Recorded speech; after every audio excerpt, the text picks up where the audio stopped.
Well, Mike, thanks again for that nice introduction, and thank you all for coming just to share some thoughts and some reflections on really what is a challenging and complicated issue. I want to just kind of highlight this first slide because it does kind of encapsulate a lot of what I'm going to talk about today, but you'll see two pictures. One up on the upper left, you see Pope Francis, who's got in his hand a chalice. I'll say more about that chalice in a moment. It's a very special chalice. And on the bottom right, you also see there are two people trying to connect hands, what is, in fact, the border wall. And these frame their reflections because these are two experiences of Eucharist, and both of them had a powerful impact on me. There's a lot of people in this room that I've journeyed with over the years. Don Kerwin, who I recognize, who's been with me in this for a very long time. And I know others in this room who have been working on this issue. Some longer than I, but I've been in this for close to 30 years. And there are two experiences, I think, that really marked the reflections that I'll talk about tonight. And the first was when I went to the border between Mexico and the United States near the area of El Paso. And this was around November 12th, November 2nd. So it was around the Feast of All Saints and All Souls. And it was at that time that these communities gathered from both sides of the border, Mexico and the United States. Bishops from both sides actually came together, and they joined the altar together at the fence from both sides of the border. And so they celebrated one Eucharist amidst this divided political reality. So you see this little girl on her father, presumably her father's shoulders, and she's reaching to the other side with a hand extending from the U.S. side. So this is actually someone from the United States extending their hand over to someone in Mexico. And it's a great encapsulation, I think, of what this talk is about thinking about what the Eucharist means in the midst of this divided political reality. The second is Pope Francis. He was elected a little more than 11 years ago. We celebrated his 11th anniversary just a couple days ago. And a couple months after he was elected, he heard the story about a group of refugees who had been crossing the Mediterranean and had died in the middle of the ocean. I'll explain a little bit more about the story in a moment. But he went down shortly after he was elected to this one island to commemorate a shipwreck and the many refugees that died. And he used a chalice made from the driftwood of a refugee boat. And so the question that came for me is that what does it mean to celebrate the Eucharist in the midst of an age of migration? So that's the question I really want to focus on tonight. And the heart of this talk really kind of focuses just on one core idea, and it's this, is that why the dominant political narratives really are about moving us from our oneness as a human community to otherness, who is the other. The dominant narrative of the scriptures and of Christian faith is moving from our otherness to oneness. And really, so the whole journey of human life, which is itself a migration, is ultimately about a journey towards unity with God, and ultimately how that gets expressed in terms of unity with each other. That's the only migration in the end that really matters, and that's really the one by which we'll be judged. So I'm going to unpack that a bit today, but as we look at that, I want to just begin with a story. I'm not really sure how I got into this issue. It found me more than I found it, but I can remember there was a number of years ago, I had gotten news that my uncle had died, and his name was Bill Groody, and he is my godfather. So it was a very special relationship to him. And when he died, we went to Northeast Pennsylvania, near where he came from, which was Ashland, Pennsylvania. And we gathered together to celebrate the Eucharist, and we gathered to celebrate, to really pay our last respects. And afterwards, we went out to the cemetery and we laid Bill Groody's body into the ground. And I swear this happened, is that when I went home a number of hours later, I looked through my email, and I was very struck by one email because it just said on the message line, a note from Bill Groody. So I was like, wow, he made it. You know, he's wireless now. And, and it turns out that this Bill Groody was from California, and he says, my name is Bill Groody, and my wife is away this weekend, and so I just went out on the internet and I looked to see what Groody's were out there, and he says, I saw some of the stuff you're doing. He says, if you're ever, out in Northern California, I live near the Napa Valley, and he says, I'd love to touch base. So I said, I'm actually coming out in a couple of weeks. Mark Portman knows we used to live out in Berkeley when we were doing our graduate studies. And so I came into Berkeley a couple of weeks later, and I invited Bill Groody to join us. So I arrived at the house, and after I arrived at the house, they said, will you be here for dinner? And I said, yes, and I met somebody on the internet, and I invited him over for dinner as well. So there is this long silence. And they're like, what? You don't even know this guy? And so I said, yeah, I'm sure it's fine. And so it turns out that Bill Groody and I started comparing notes. And through a series of conversations, we found out that we were connected to two brothers who came over as immigrants from Ireland, probably through Canada, into the United States. And they were great businessmen, and they settled up in the area what is now Lincoln Center in New York City. But they said nothing's ever going to develop here, so they just sold that, and they came on. But the two brothers got into a fight, and one brother married outside the clan. So the other brother, to get back at him, said, how do I make him as angry as possible? And he says, I know what I'll do. He says, I'll become a Protestant. So his family went with the Protestant line, and my family went with the Catholic line, and it took 200 years to get the orange and the green back together again. So Bill Groody and I, it was like finding a long-lost brother, and we ended up doing a lot of projects together. He had been an NBC News reporter and had done video productions, and we combined our efforts and started doing some work in video. But as we got further on, we actually also did a research project together, which, as you know, in the year 2000, they made an amazing discovery by deciphering the DNA sequence. And to give somewhat of a sense of its dimensions, if you were to put a regular stack of 8.5 by 11 paper as high as the Washington Monument in 12-point font, that's about how many characters are on the DNA sequence. And by looking at certain markers on that sequence and comparing them with indigenous communities, you could actually trace back your immigration heritage 80,000 years. So Bill Groody and I did this, and this actually is, we did this independently, but it wasn't an exact genetic match. And this is the migration of our ancestors from the last 80,000 years. And so it's believed that our ancestors probably began in this area around Olduvai Gorge, which is contemporary Ethiopia, Eritrea. And there, through natural disasters, climate change, through scarcity, war, other things, people moved and shifted. And so you can see the path of migration led through the Middle East to Asia and then arced the way back, so that our ancestors ended up in that area around northern Italy, southern Spain, and England. And so this is the deep ancestry. And it's from there that they probably migrated to Ireland, and then from there to the United States. So it's interesting how even science today is recognizing that migration is literally in our genes. So this stuff about Trump and all the changes going on, it's just not even a blip on the radar screen, that this has been happening from the beginning of time, and it's fundamental to our identity. But as we look even further on this, that migration is not only in our biological genes, it's also in our spiritual genes. And as you look at the Middle East today, it's really the land of the Bible in many ways. It's also the land where so many migrations in the Bible happened. And in this, you can see these contemporary boundaries. And it's there that really the first 11 chapters are not any place we can locate in historical space as we know it.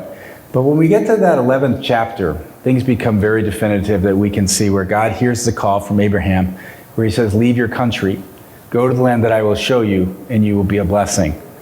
And from that point on, from the patriarchs to Exodus, to exile, to return, to Jesus' migration himself to our human race, to the movement of the apostles, all the way to the end when the disciples are sent to all the nations of the world. And even John, from an island in Patmos, which is now contemporary Turkey, he has a vision of the people of God as fundamentally being in migration back to a homeland. And so from beginning to end, from Genesis to Revelation, you can see that migration goes through all of the scriptures. And so part of this research was to look at this connection between the narrative of migration in the scriptures, the themes that are connected to migration, and the narratives today of migrants. And so through all of that, there is a correlation between migration in biblical times and migration in our own. But you can see, going back to this was the path of Abraham, leaving Ur, going up to Haran, moving down into the Fertile Crescent, and then moving down into Egypt and coming back again and settling in what is today Israel, Palestine. So migration's in our spiritual genes, and it's deep in our DNA. But it's also something that's part of our consciousness today. Here's one example of a boat that crossing the Mediterranean today. Thousands and thousands of people have died crossing this area, if you will. And there was one story that Pope Francis heard where a group of refugees like this were on a boat and the boat capsized. And only 8 people survived. And they survived by clinging to a fishing net in the middle of the ocean. But when the fishermen saw them, instead of saving them, they eventually cut their nets and cast them to die into the ocean depths. And Pope Francis was so moved by the indifference of these migrants that he went down to the island near where it happened, a small island named Lampedusa, which is only 6 square miles in area. And there he celebrated Mass by an ocean harbor. But interestingly enough, he used a chalice that was made from the driftwood of a refugee boat. So in the same way, what does it mean to use a chalice in a Mass made from the driftwood of a refugee boat? What is the connection between that chalice and Jesus' story? What's the connection between that chalice and the migrants who are on that boat? What's the connection between that chalice and our story? These are all the things that I think came together in this research. And so sometimes it's also said that what the bishops do at the US border is in fact an American Lampedusa, although they've been celebrating the Mass there well before this event happened. But here you can see the Mass that, in this case, it's in Arizona. This one is near Nogales. And this is the bishops on the American side connecting with bishops who would have been on the other side as well, and celebrating again the Eucharist. And let me be clear, this is not really politicizing the Eucharist. It's actually kind of making a very explicit spiritual faith commitment, which has political consequences. And so what does it mean to proclaim that unity and even to really believe in the eschatological promise of that unity, even why our society is so divided on this issue of migration? So these are some of the things that I'd like to look at today. But as I was working on this book, and it was really a 20-year project, it was a culmination of a lot of research and mostly stories with migrants around the world, around the borders, and trying to ask, what is the connection between migration and Eucharist? So what I did in the book was to really take the structure of the Eucharist and use it as a heuristic device to get a new narrative around migration. And so what I hope to offer you here today is not just give you more information about migration, but open up a new imagination about it, in particular a Eucharistic imagination. And so in the Eucharist, there's 4 main parts. There's really 2 main parts: the liturgy of the Word, the liturgy of the Eucharist. But it's preceded by an entrance rite, and the last part is a communion rite. And so these are really the 4 parts of the talk that I'd like to go into today, which is the first is to look at the entrance rite, or the introductory rite, which is to look at the facts and the statistics of migration around the world. So the structure of the rite is just a way of kind of reading the migration reality, but this first is to really look at the contemporary context, not just in the United States, but globally. The second is to look at what I call the liturgy of words, which is the conceptual and often debated and conflictual territory. And here I want to bring out not only what other people are saying about migrants, but even what's right about the things that people are saying that we even may disagree with. And so how do we look at the complexity of this debate and begin to untangle it and assess it in more detail? The third is to really make a theological move after that stage setting and to really look more closely at this liturgy of Lampedusa, which I just talked about, and there to specifically address the theological territory of migration. And then fourthly, the last part is to look at the concluding rite, where, as Mike said in the beginning, we look at what is in effect the mission of mercy, which is enacting the Last Judgment, and really looking at who's feeding the hungry, clothing the naked, and giving drink to the thirsty, and so on. And how is really the mission of the church really a mission of reconciliation. And so all of this is interconnected to that. So that's where we're going today. And so where I'd like to begin is to just look first at this introductory rite, which is really the stage setting of migration. So as I mentioned in the beginning, this is not a new topic. It's something that's been going on since the beginning of time. But what is different today are the sheer numbers. Right now, there are more international migrants than ever before. So these are people who are living away from their homeland for more than a year. There are 281 million international migrants around the world. This means that 1 out of every 28 people in the world right now is a migrant. And of that number, 100 million of them are refugees, which is more than at any moment, even during World War II. So a refugee is someone who has demonstrable proof that they have a well-founded fear of persecution because of race, religion, nationality, social membership, and other factors. And right now, of those who have it, there is only 1 in 100 that get it. So there are many more, I think, that could qualify for it. Structures and systems make it very hard for people to even certify that. I can even remember one time I was in Istanbul, this was in 2014. These were people that were fleeing Iraq and fleeing Syria. And they said the earliest they could get an appointment to begin an interview for refugee status determination was 2026. This was 2014. So the system itself is just not able to even qualify people to this degree. But as we look kind of even more at this, if refugees were settled in one particular place, they'd be the 21st largest country in the world. And they would be growing at a rate of 38,000 people a day, or 24 people per minute. And if we were to actually look at all those who are moving within countries, that is people who are internally displaced, there would be as many as 1 billion people, which is 1 out of 7 people in the world. And these numbers are only going to continue to grow as time goes on. So we look at climate refugees whose water sources and livelihood dries up or evaporates, as well as climatic changes, just will force the displacement within the next 50 years. So these numbers are from 100 million to hundreds of millions, up to even 450 million within our lifetime.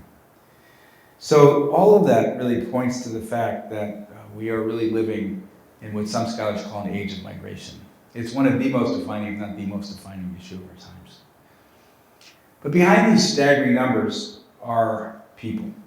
And this was one picture. I remember that for about 15 years I was on the Bishop's Committee on Migration and Refugees, and we would go out to areas of concern or areas where these crises were going on.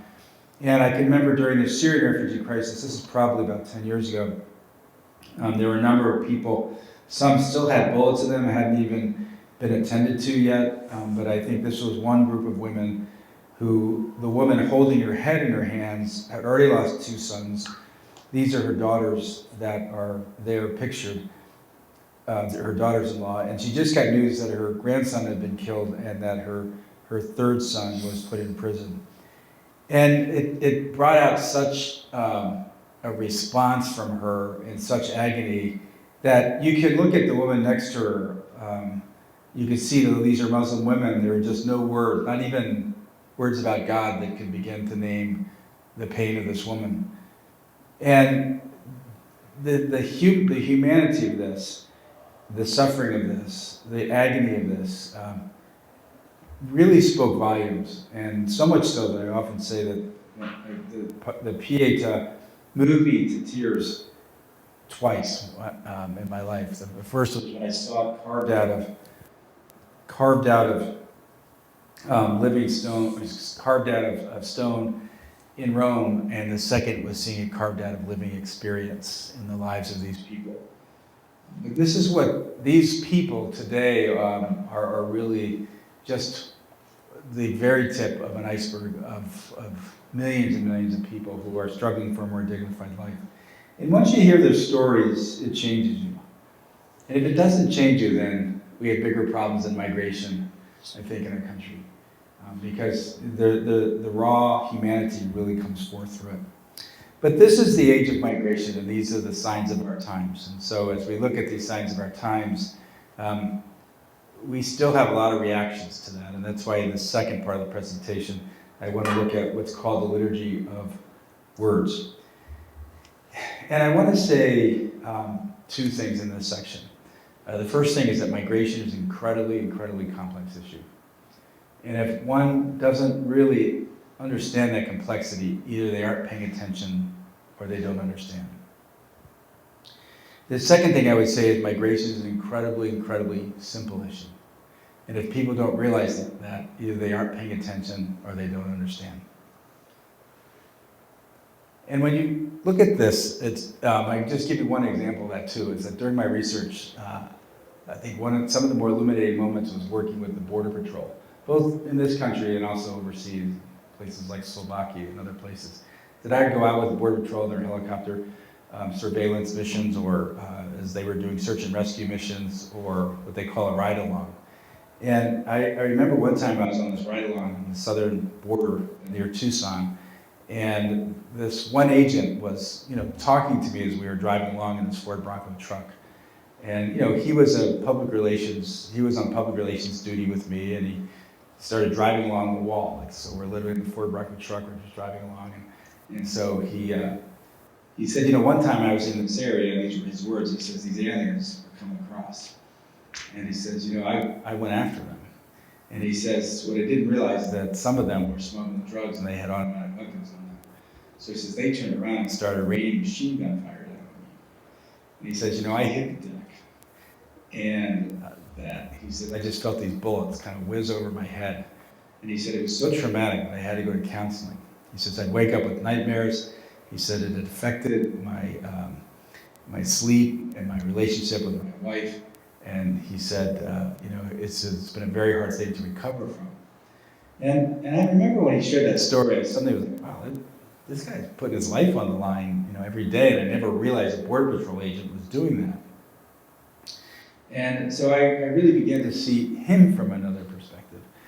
But then, as we went on, I think probably about 2 hours later, we were a little further north of the border, maybe about 30 miles north. And so I said, well, how do you know which vehicles to stop? And so he gave me certain descriptors that he looked for. It was no more than 2 minutes after I asked him that this vehicle went by that looked very suspicious. And suddenly he passed by this vehicle, slipped on his legs, did a quick turnaround, and then went in hot pursuit of this vehicle. And then in a moment, I just saw this big cloud of dust, and I saw these migrants running in every direction. And my reaction was telling, because my first reaction was I was so much in the mind of this Border Patrol agent that I was like, oh, I hope he gets them. And then I stepped back and I remembered all these migrants I've worked with over these years. I'm like, no, I hope they get away. And like, go, And then suddenly I'm like, whoa. And so he's running after these guys. And then in the back seat, the only thing that they had with them was pictures. They had a prayer booklet, like a missal, and they had pictures at their kid's baptism. And suddenly it dawned on me, like, why are we chasing after these folks and criminalizing these folks, which over time you see the vast majority of them, even the Border Patrol would say that 98.9% of those coming across the border are hardworking people looking for jobs. They're not criminals, not drug dealers, they're not people like we talked about in the first part of the story. So that made me realize that this is an incredibly complex issue. But I realized too that, to be fair to this, I had to go deeper into that complexity. So for years I would talk to human rights advocates, congressional leaders, emergency hospital rooms, and corporations, church leaders and others, and try to ask, what's the most positive spin on what you're doing? And so this is kind of years of research that went into this, but this is a synthesis of the things that we discovered. And so the first group that I would identify are vigilante groups. And I would say our findings are both transnational, in the sense that if you go to other countries, you can see representatives of this same idea, and transhistorical. If anybody has seen more recently the movie Cabrini, you'll see themes that go into the discrimination against Irish immigrants, Irish and Italian immigrants, that would parallel, many of the ones that are happening today with Mexican immigrants or other immigrants from other parts of the world. So this is not a new, there are new particulars, but the kind of the theme itself, the othering of the migrant, is something deep in human history. But to try to just not judge these folks and what they're doing as wrong or different, but to really say, what are they trying to do? Vigilantes really are trying to protect personal property along the border, to prevent unlawful entry, and to fill in the gaps where federal enforcement fails. So these people are crossing the border. They're a nuisance, at best, but they're actually dangerous at worst, and it's just not good that they're coming along without any authorization. So they're concerned citizens who take things into their own hands in order to protect the country and often their property. The Department of Homeland Security, or ICE, Immigration, Customs, and Enforcement, their goal is to enforce policy. They don't make the policy, but their job is to enforce it, to ensure order and prevent unlawful entry, especially of foreign invaders who could harm its citizens. What's interesting is I was doing this research well before 911, and after 911, even the mentality of the Border Patrol and what they were doing changed dramatically. I went from, basically keeping the border orderly and keeping out drugs to basically preventing terrorists from coming across. In fact, right before Bush was only in office for a few months. In September, Don, you might remember that, September 11th or 13th, I think, they were about to mark a whole new immigration reform plan. But once those planes hit the tower, everything changed, and it changed quickly. And it was very hard to distinguish the terrorist from the immigrant. That all got amalgamated in people's imagination. The third group are political leaders. What they're trying to do is to create federal policy to protect the citizens of the country and to manage its resources. And this has changed a lot over time.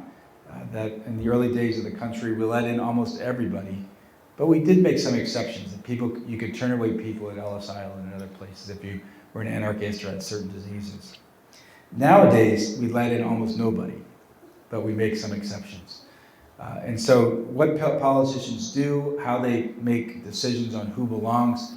In fact, even if you read some of Ben Franklin's works, you can substitute out the word German for Mexican, and it would be the same rhetoric that we often find today in the media.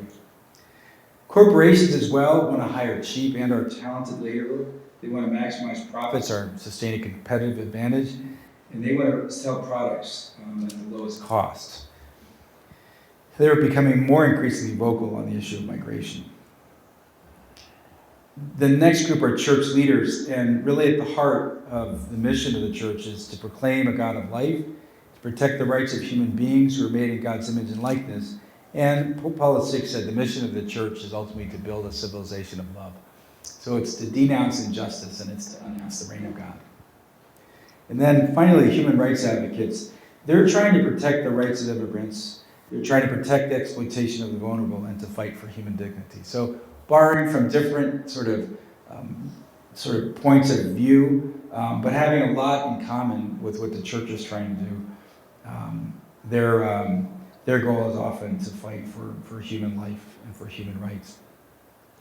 So from this perspective, everybody has a position, and there's a validity to each one of those positions. So how do you begin to sort out those positions and begin to prioritize those and begin to assess the relative worth or not of those positions?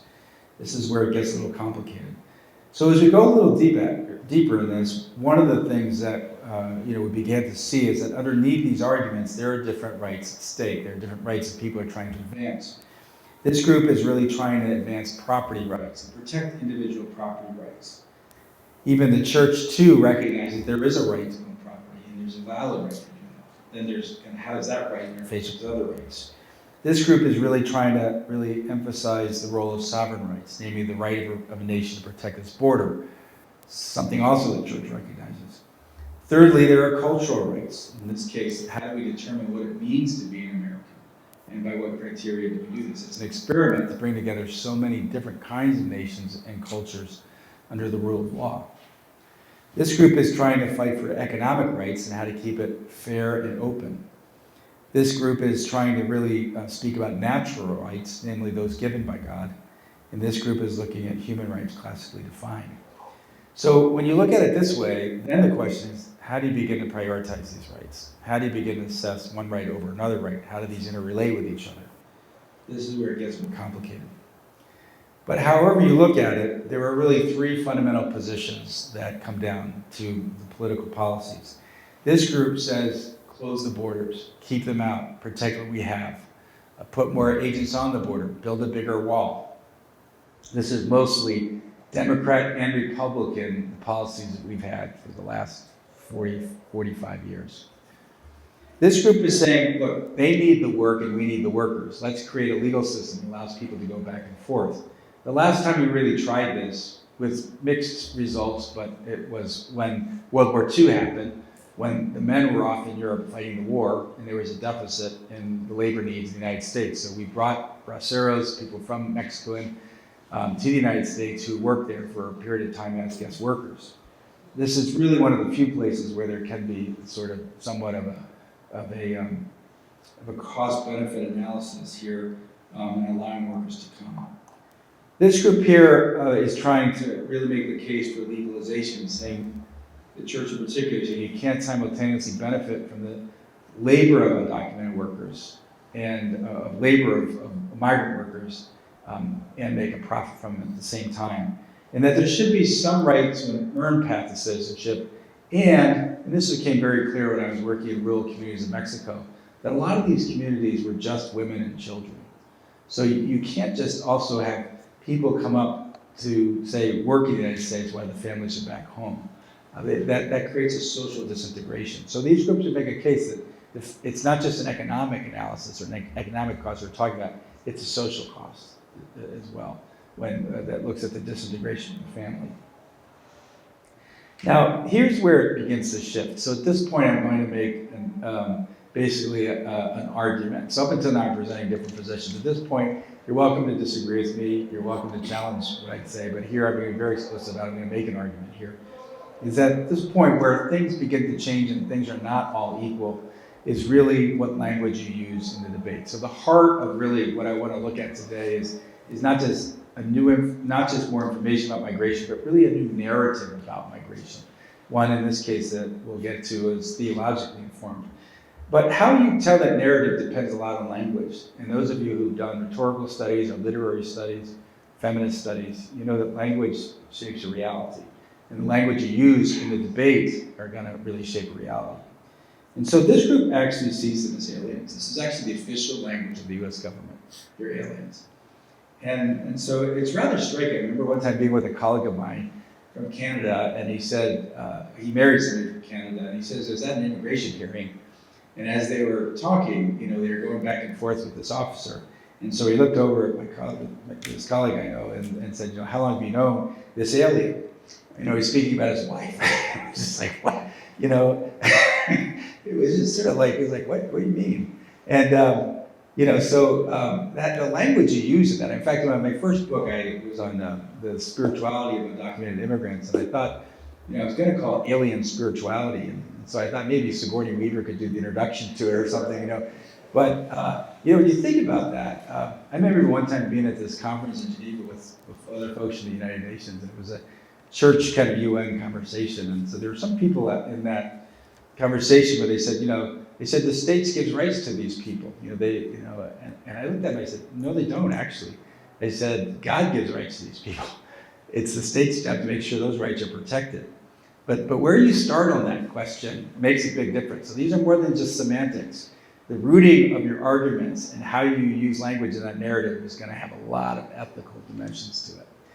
So this group has a very particular way of looking at it. This group sees them as workers, and actually, I'm not an economist, but if actually you look at really hardcore economists, even somebody like Bill Evans in our university, when they've studied this, that they basically view to say, are they a drain? And so the rhetoric and the narrative is they're going to take from us, they're going to steal from us, they're just going to use social services, they're going to be a drain on us. And by the way, actually, that when you look at refugees around the world, 85% of all refugees basically are in developing countries. So the burden of the resources dedicated to migrants and refugees is not in, if you will, in Europe and North America. Actually, it's in the developing countries that have to absorb the burden of a lot of refugees. And so that's just a fact. But in this case, workers, arguments can be on either side, whether they give or take, but it's actually about parity. But Bill Evans would say they actually take a little more in the first 7 years, and then after that, the evidence is that they actually give back a lot more. And when you think about some of the major kind of industries in the United States right now, like Google, Intel, eBay, Sun Microsystems, these were all started by immigrants who are employing hundreds of thousands of people. So it's not just that they're kind of working illegally in the fields, but they're actually part of initiative and creativity in the economic engine that makes the country thrive. This third group, and this is not a particularly deep thought, but it's an important one because this group sees them as people. And if we can't actually get this piece right, then nothing else will hold together. Because if they are human beings made in the image and likeness of God, that roots the ethics of this in a very different moral equation than if they're just people can be moved around, you know. In fact, some of the harder kind of instances is when you hear stories about migrants that be working in the field for weeks at a time, and they'd be told they'd be paid at the end of the job, and then they come back, and then finally, as soon as they're done with the work, someone calls the border patrol and rounds up and kind of, I mean, that kind of exploitation, I mean, is a sin that cries to heaven. I mean, that's just really one that I think is such an offense to God. But this is really the kind of issue here, I think, in terms of looking at this perspective. But here's really where another place where it breaks down, and I would say, giving this talk, you know, over the years, probably one area that is rather striking to me is really the legal question. And this really comes from educated people, even as that somehow in some form or another with different levels of aggressiveness and hostility, they will ask me, you know, Father, which part of illegal don't you understand? You know, and Don, I remember you one time saying, you just want to say back to them sometimes, like, which part of the gospel don't you understand? You know, that can be, you know, have its own kind of reverberations. But the bottom line is, the issue really, I think, rather is which part of the law don't you understand? Because Thomas Aquinas says there are in fact 4 laws. Mark Portman could get into this in a lot more detail than I could. But Aquinas really says that there are 4 laws. There is a natural law by which parents need to feed their families. There's a civil law which societies use to organize themselves for the common good. There's a divine law which we know through Scripture about feeding the hungry and the thirsty and so on. And there's eternal law through which God keeps the universe going. The key as human beings, for justice to happen, those laws have to align somehow. But if you have civil laws, like let's think about racial discrimination, that you can't use the same bathroom or go to the same schools. If you have racial discrimination that are at variance, civil laws are at variance with natural laws, that's where the discord results. So the goal is to bring this into harmony. But how this plays out is this group is going to emphasize civil laws. And so the arguments are usually like, you know, what I call arguments of the invisible mind. Like, what are you, crazy? These people are going to ruin our culture. I mean, they're going to take our jobs. They're going to make us eat salsa and tacos for the rest of our life. You know, it's just something that's just, you know, going to just ruin everything. So it's like any rational person would never let them in. You know, although they'll be quick to point out, especially now with all the drama going on in Texas right now, is look, we didn't cross the border. The border crossed us. So if you go to places like San Antonio, remember there was this woman there once who, you know, the San Fernando Cathedral has been there since the early 1700s. And she said, my ancestors were here when this was part of New Spain. They were here also when this was a part of Mexico. They were here also when this was the state of Texas. They were here also when it's the United States. He said, we're not sure which country is coming through here next, but we're still going to be here.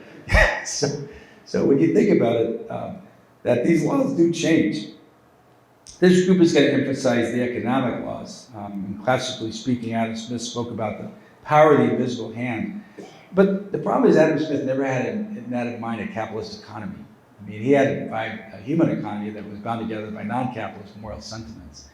But I think that the danger here is that if we too quickly say, let's let the economy work this out, we become vulnerable to other idols.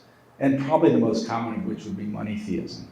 You know, is that we really make money into the ultimate measure of all value, and therefore we use that in such a way that it has very consequential human costs.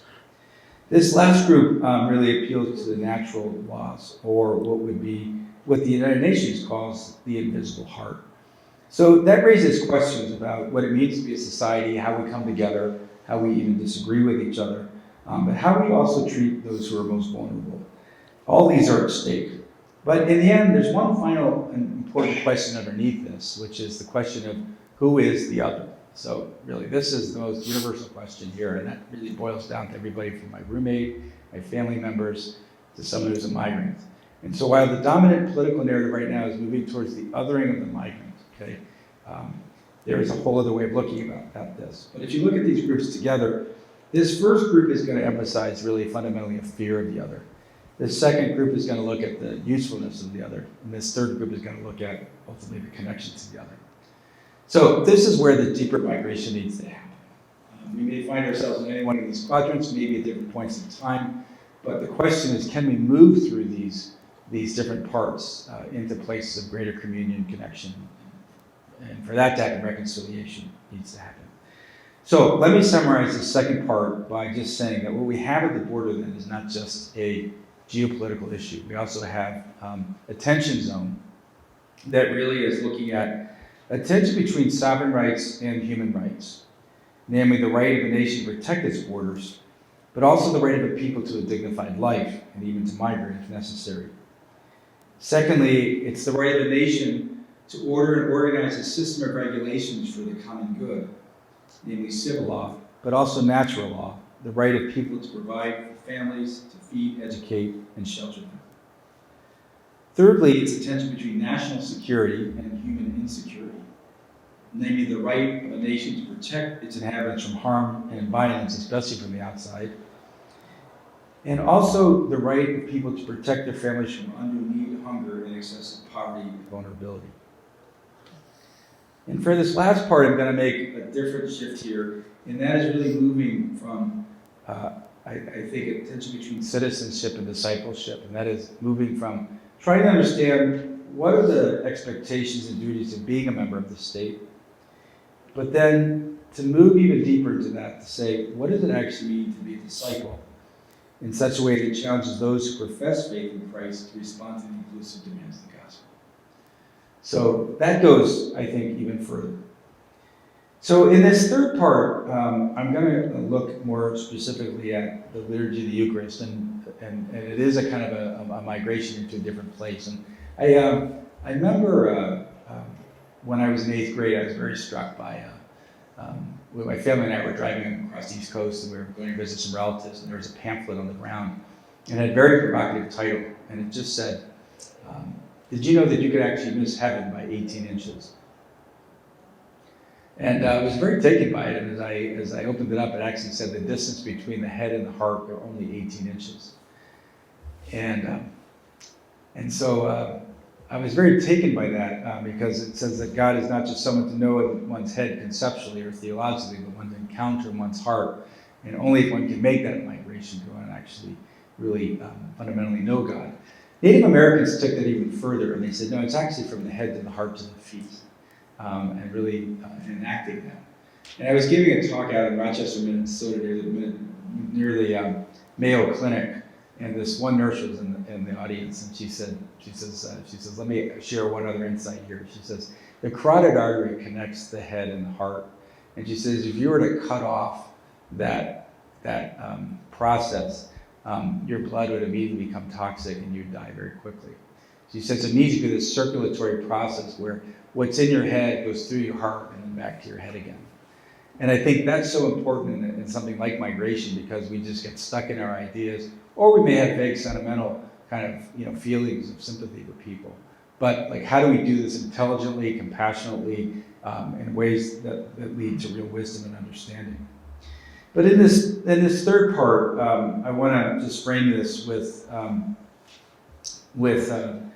story as well. I was doing some research in the North African border in a place outside of Morocco, in a small border town called Ceuta. So Ceuta is actually a European colony on the African coast. It's very, very small, maybe not much bigger than South Bend, Mishawaka. And there I was talking to some refugees that were hiding out in the mountains and some of the other spaces there. And I spent about 3 days with them. They're from sub-Saharan Africa, one from Uganda, one from Eritrea, and another from Somalia. And after talking with them for about 3 days, one of them looked at me and said, so what do you do? And so they knew I was a priest. But they said, you work in a parish? He said, I teach. And I started to get more sheepish the more questions they asked. And they said, well, what do you teach? I said, this was like the most authoritative jury I was ever going to have in front of me, too. And I just thought, okay, I actually teach some stuff on theology and migration. So I'm saying to these refugees, she's like, theology and migration. And then he looks at me and goes, huh. He said, some people say the reason why we're suffering so much here in Africa was because we're descendants of Judas. Because what Judas did to Jesus, we're paying the consequences. He said, what do you think of that? So I said, Manuel, here's another way to think about it. And if you're asleep, just wake up for those 30 seconds, because this is the most important thing I'm going to say tonight, right? So I said, God in Jesus Christ so loved the world that he migrated into our sinful and broken existence, and there died on the cross to reconcile us so that we can migrate back to our homeland and become naturalized citizens again. So that God in Jesus Christ is always breaking down those walls and those barriers and those divisions that we erect as human beings that keep us from being in relationship with God and with one another. And as we look at that, there are 4 kinds as we look at the tradition. And the first is really the image of God, which is passing over the inhuman-human divide. And when you talk to migrants in deserts and canals, crossing over sort of oceans and other places, I often sometimes ask them, what would you say if you were right here where I am right now tonight? What would you say to people? They said, you know what? I just want to be a human being. One migrant said to me, I've crossed the deserts and almost baked to death. He says, I've crossed over the mountains and almost frozen to death. He said, I've gone days without water and food and almost starved to death. And he says, I've stowed away in the baggage compartments of buses and almost suffocated to death. He says, that stuff's really hard. He said, but you know what the hardest part about being a migrant is? Is when people treat you like you're a dog. And like you're the lowest form of life on earth. And like you're no one to anyone. So what migrants are crying out for is it's this undeconstructible kind of part of it that says that I know I am a human being. And I want to just be treated as one. This is 90% of the migration issue. So we're not trying to get rich, we're trying to take over. We just want to work often so that we can send money home to help our families survive. The second is the Word of God, which is passing over the divine-human divide. Now this is striking because when Jesus left his homeland, if you will, when Jesus migrated from heaven to Mary's womb, Mary was already pregnant by the Holy Spirit. Okay, we just heard that in the scripture just in the Feast of St. Joseph. So when this great migration happened of Jesus entering our world, Mary was betrothed to Joseph. And to be found pregnant by somebody other than your betrothed would put Mary outside the law. Joseph has a big issue with this. Who wouldn't, right? And it raises the question is, why would God in Jesus Christ choose to save the world in this way? And to be more specific, why would he actually choose to save the world through an illegal alien? He was illegal because he was actually born out of wedlock, and he was an alien because he really was from another world. You think about that. I mean, if that doesn't mess up our imaginations, then we're probably not thinking about the text as deeply as we should. Or could it really be the beginning of the good news? Because God's breaking out of all these categories of worthy and unworthy in order to talk about the gratuitous gift of salvation that's offered to everybody, even and especially those outside the law. That's breaking down the law. That's breaking down the law. And that's really what Paul says that Jesus' death ultimately does, is he breaks down the law of enmity between us in order to bring us back into fellowship and relationship with God and one another again. The third is the mission of God, which is passing over the human-human divide. This is a really profound thing, because when Jesus came, the main thing he came to teach and to preach was God's kingdom. And that kingdom was symbolized by the table. What Jesus did was that he invited everybody to the table. And my good friend Virgil Elizondo used to always say that Jesus, when he invited everybody to the table, he rejected rejection. By inviting sinner, tax collector, prostitute, Gentile to the table, Jesus welcomed everybody. And in welcoming everybody, he rejected rejection. But there were some people at that table who felt those people didn't belong, so they rejected Jesus. So as he puts it, the reject who rejected rejection, however, is also the one who rises from the dead, which vindicates Jesus' way as God's way. So that the mission of the church and following the mission of Jesus is ultimately the practice that table fellowship in ways that break down those divisions and bring people into a common table. Fourthly, is the vision of God, which is about crossing over the country kingdom divide. And so in this research, I really have found that there is a value to really understanding one's country and one's identity. Even you see this very interesting. Like, I've been around this place long enough where, every August when new students come, it's like you arrive and you're like, you don't dare say anybody, like, I'm afraid, I'm scared, I don't know who I am, I don't know if I belong, I don't know what's going to care about me.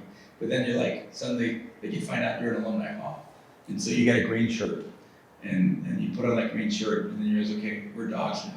And then they're like, okay, they're over there, they're from Dillon, they get red shirts. So that means that we're good and they're bad. And so you begin to develop this identity, and then you have these sub-identities within that, like I belong in this section and so on.